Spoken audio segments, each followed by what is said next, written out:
శిఖరా, వీడి మీద నాకు కాస్త అనుమానంగా ఉంది. ఓ కన్నేసుంచు. అలాగే మేడం. అయినా వీడిపోతే ఏంటి మేడం, మీరు వదిలిన బాణం ఇంకోటి ఉంది కదా, స్నేహ. ఇది మిస్ అయినా అది మాత్రం గురి తప్పదు.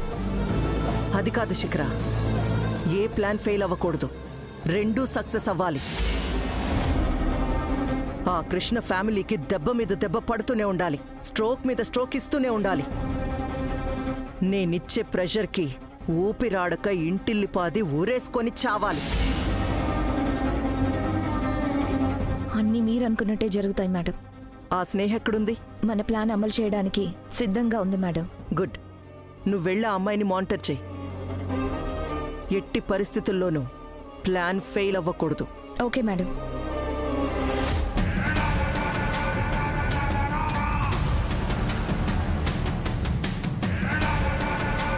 కృష్ణ, ఈ ఉచ్చు నుండి నీ కుటుంబాన్ని ఎలా తప్పిస్తావో నేను చూస్తాను.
స్నేహ, ఇక్కడున్నావేంటి? అంటే సాగర్, అది నేనుంటున్న హాస్టల్ సడన్గా వేకేట్ చేయాల్సి వచ్చింది. ఎందుకు? హాస్టల్ పక్కనే బాయ్స్ హాస్టల్ ఉంది. అందులో కొందరు పోకిరి కుర్రాళ్ళు బాగా ఇబ్బంది పెడుతున్నారు.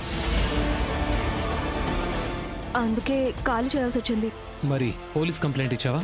మా లాంటి మిడిల్ క్లాస్ అమ్మాయిలు సమస్య వస్తే తప్పుకొని వెళ్ళిపోతారే కానీ తల మీద వేసుకోలేరు. అర్థమైంది. వచ్చి కారెక్కు. ఎక్కడికి? ఉండేందుకు చోటు చూపించడానికి. నీకెందుకు శ్రమ? ఇది శ్రమ కాదు, నా రెస్పాన్సిబిలిటీ. పైగా రేపు క్లయింట్ మీటింగ్ ఉంది. నువ్వు ఇలా టైం అంతా రూమ్లు వెతుక్కోవడం కోసం వేస్ట్ చేస్తే ఇక మీటింగ్కి ఏం ప్రిపేర్ అవుతావు? పక్కనే నా గెస్ట్ హౌస్ ఉంది, నువ్వు అక్కడే ఉండొచ్చు. కారెక్కు. అలా చూస్తావేంటి? కారెక్కు. రా, కారెక్కు.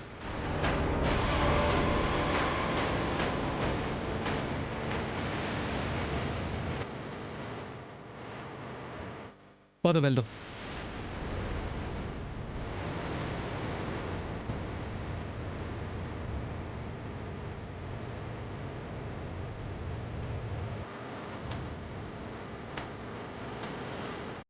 సారీ అన్నయ్య, నిన్ను డబ్బు వివరంలో ఇరికించడం తప్పడం లేదు.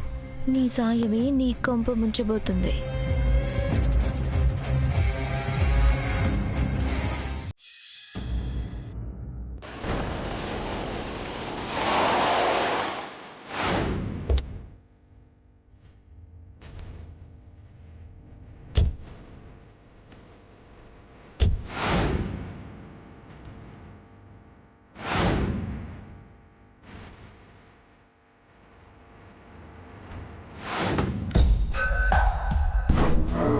లోపలికి రా.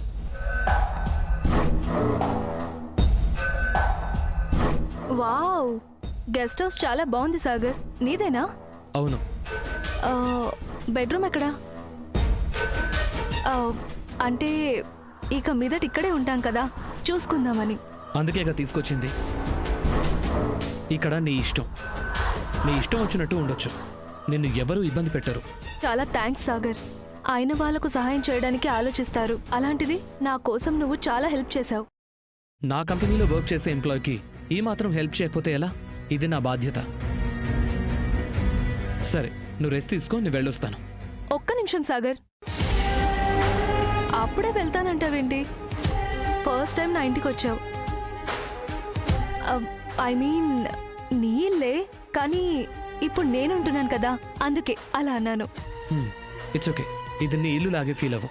Thank you Sagar. ఒక 2 minutes కూర్చో, డ్రింక్ కలిపి తెస్తా, తాగేసి వెళ్దు.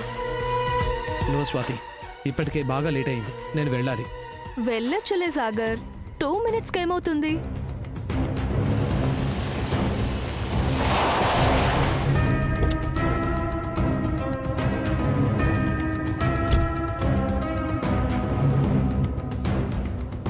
ఈ టైం కల్లా ఇంటికి రావాలని మీ వైఫ్ ఏమైనా టైం ఫిక్స్ చేసిందా ఏంటి? అదేం లేదులే. సరే, నువ్వు వెళ్ళి తీసుకురా. చిటికలో తెస్తా.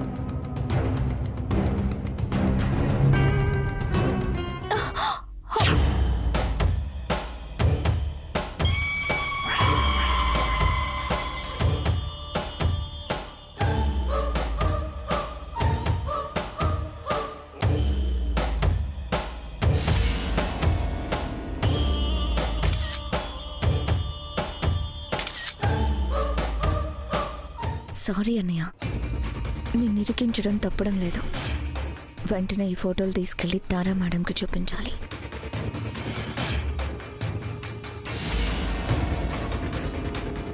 Sorry Sagar. It's okay.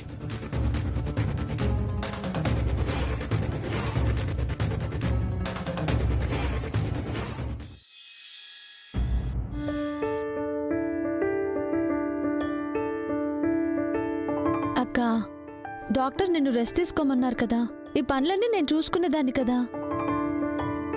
Office పనులు ఇంటి పనులు చూసుకోవడం అంటే నీకు కష్టంగానే ఉంటుంది కదా. బేబీ, ఇక్కడ కూర్చున్నారేంటి? ఏ ఇక్కడ కూర్చోకూడదా? అలా అని కాదు బేబీ, మీ ఆరోగ్యం బాలేదు కదా, రెస్ట్ తీసుకుంటే బెటర్ అని అడిగానంతే. అన్నయ్య గారు, రారాణమ్మా. ఎలా ఉన్నావు రాణమ్మా? బాగున్నా అన్నయ్య గారు. కూర్చోమ్మా. పర్లేదు అన్నయ్య గారు. అమ్మా, అమ్మా ఎలా ఉన్నావు? బాగున్నావా? అల్లుడు గారు ఎలా ఉన్నారు? బాగున్నాను. అమ్మా, ఎలా ఉన్నావు?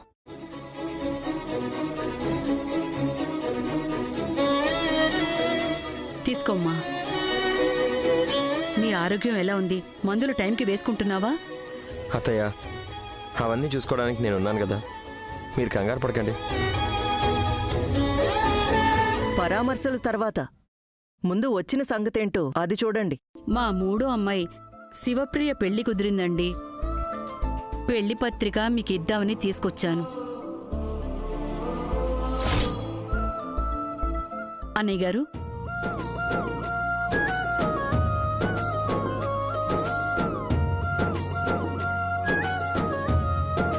పెళ్లి పత్రిక చాలా బాగుంది రాణమ్మా. ఆ అబ్బాయి కూడా చాలా బాగుంటాడు అన్నయ్య గారు. మంచివాడు, మంచి మనసున్నవాడు, పైగా మా శివని ప్రాణం కంటే ఎక్కువగా ప్రేమించినవాడు.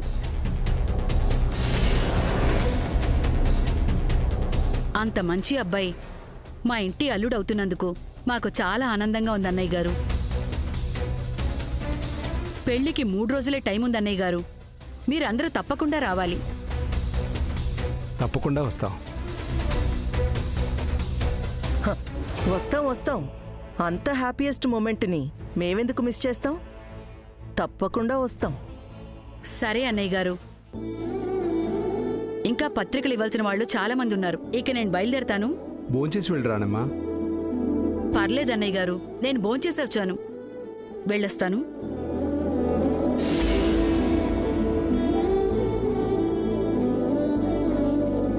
కృష్ణ. అమ్మా, అమ్మా, శివ పెళ్లి ఘనంగా కాదు, గౌరవంగా జరిపిద్దాం అనుకుంటున్నాను. ఆ పెళ్లిలో ఏ ఆటంకం రాకూడదన్నా, ఏ అవాంతరం జరగకూడదన్నా అక్కడికి నువ్వు రాకపోవటమే మంచిది.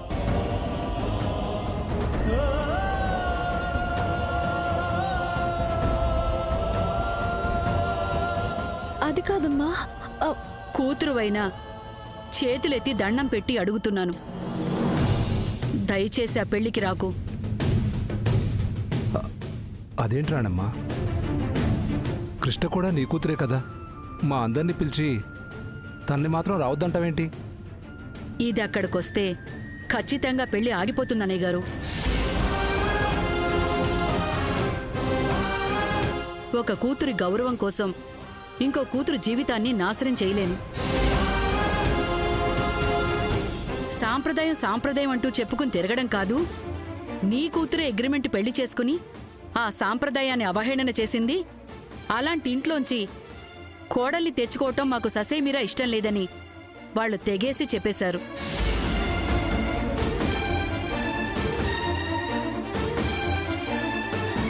ఏదో మా శివ అదృష్టం బాగుండి వాళ్ళ మనసు మార్చుకుని ప్రేమించుకున్న వాళ్ళని విడగొట్టడం ఎందుకని సంబంధం ఖాయం చేసుకున్నారు అన్నయ్య గారు. పైగా అవకాశం దొరికినప్పుడల్లా కృష్ణ అబ్బాయి గురించి చాడీలు చెప్తూ అతడో తప్పుడు మనిషి అంటూ ప్రచారం చేస్తోంది. అది వాళ్ళకి నచ్చట్లేదు. రేపు పందిట్లోకి వచ్చి అందరి ముందు ఎక్కడ వాళ్ళ పరువు తీస్తుందో అని వాళ్ళు భయపడుతున్నారు. అందుకే ముందుగానే వాళ్ళు హెచ్చరించారు, కృష్ణ పెళ్లికి రావడానికి వీల్లేదని. రావని అనుకుంటున్నాను.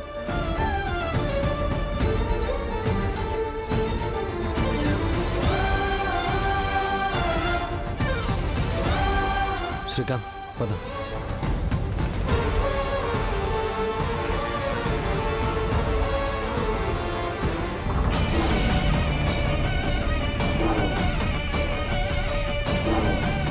ఏంటి కృష్ణ, మీ అమ్మ పుసుక్కున అంత మాట అనేసింది?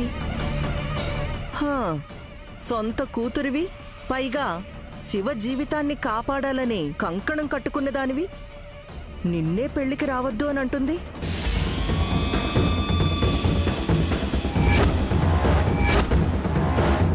హా, అలా అలా కోపంగా చూడకు. నీ చేతల వల్లే ఏం కావట్లేదు, ఇక చూపుల వల్ల ఏమవుతుంది? అత్తయ్య, ప్రతి దానికి ఒక టైం అంటూ ఉంటుంది. అది ఎవరికి ఫేవర్గా ఉంటుందో వాళ్ళ టైమే నడుస్తుంది. కానీ మీరు తెలుసుకోవాల్సిన విషయం ఏంటంటే, టైం ఎవడబ్బ సొత్తు కాదు. ఇప్పుడు మీ దగ్గర ఉండొచ్చు, రేపు నా దగ్గరికి రావచ్చు. అబ్బో, కొటేషన్ చాలా బాగుంది. వెళ్ళి ఆటో వెనక రాసుకో. హ, బేసిక్గా చేతకాని వాళ్లే సూక్తులు చెప్తూ ఉంటారు. ఇవాల్టి నుంచి నేను చెప్తూ ఉంటాను, నువ్వు చూస్తూ ఉండు.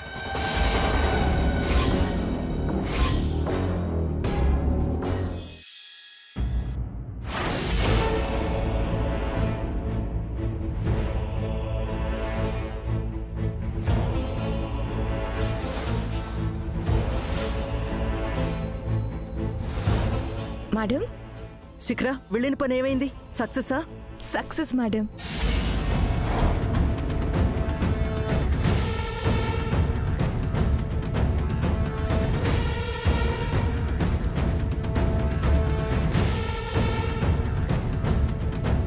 Excellent work Shikhara. ఇవి చాలు నా కూతుర్ని నమ్మించడానికి.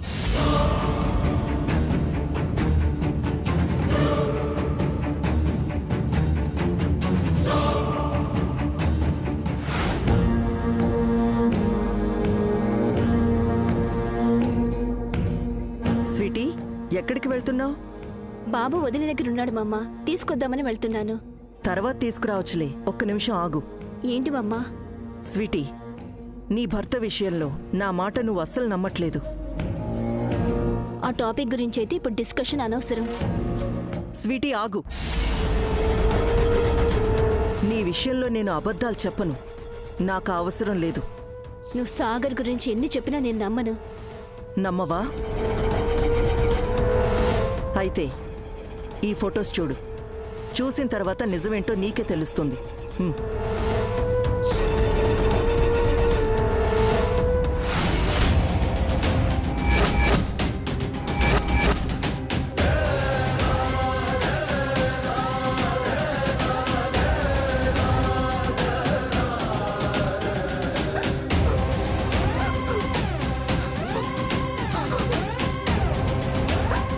చూడు, ఈ మమ్మ మాటనే నమ్మలేదు కదా, అందుకే ఆధారాలు తీసుకొచ్చాను. ఇప్పుడు నమ్ముతావా?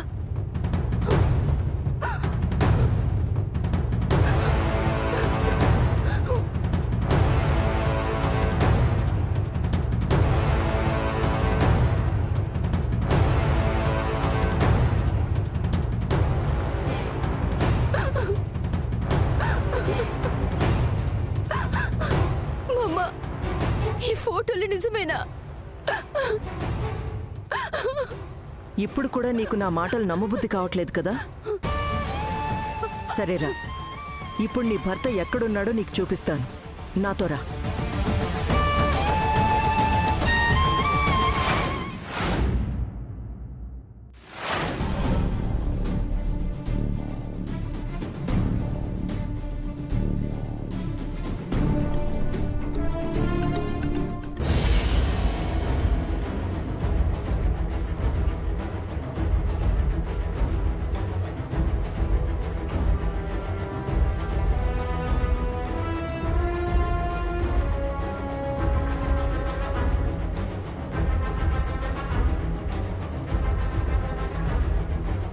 సరే, వెళ్ళిస్తాను.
చూసావా, ఈ సాగర్ మంచోడు, పరాయి స్త్రీని కన్నెత్తి చూడడు, గొప్పోడు అని చెప్పావు కదా. చూడు, వేరే ఆడదాని ఒళ్ళో ఎలా ఒదిగిపోయాడు.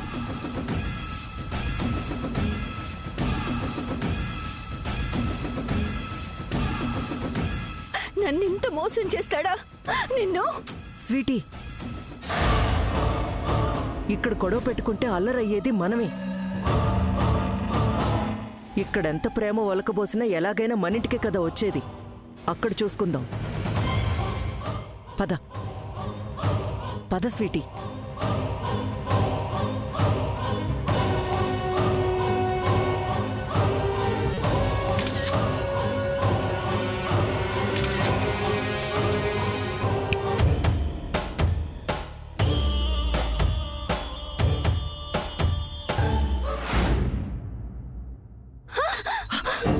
స్వీటీ, స్వీటీ ఆగు.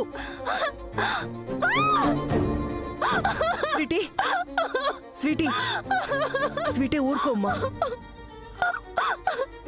బాధపడకు స్వీటీ, ఇప్పటికైనా వాడి నిజస్వరూపం తెలిసింది, అందుకు సంతోషించు. అసలు ఏం జరుగుతుంది ఇక్కడ? అమ్మా, ఏమైందమ్మా? ఏమైందని అడిగితే అదేం చెప్తుంది? కట్టుకున్నవాడు భార్యని మోసం చేసి ఓ బజారు మనిషితో కులుకుతుంటే ఏమీ చెయ్యలేక, ఏం చెయ్యాలో తెలియక గుండె పగిలి ఏడుస్తుంది.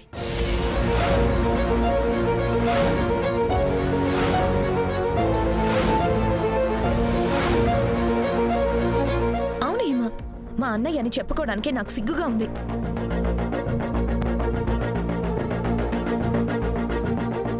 అసలు నీలాంటి మంచి అమ్మాయికి అన్యాయం చేస్తున్నాడంటే వాడంత దరిద్రుడు ఇంకెవ్వరు ఉండరు.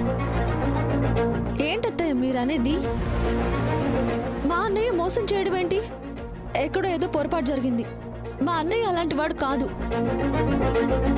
ప్రాణం పోయినా పరాయి ఆడదాని దగ్గరికి వెళ్ళడు. తన భార్యకి తను ద్రోహం చెయ్యడు. అవును మరి, మీ అన్నయ్య హరిశ్చంద్రుడికే ఆదర్శం కదా. తప్పు చేయడు, తలవంపులు తేడు.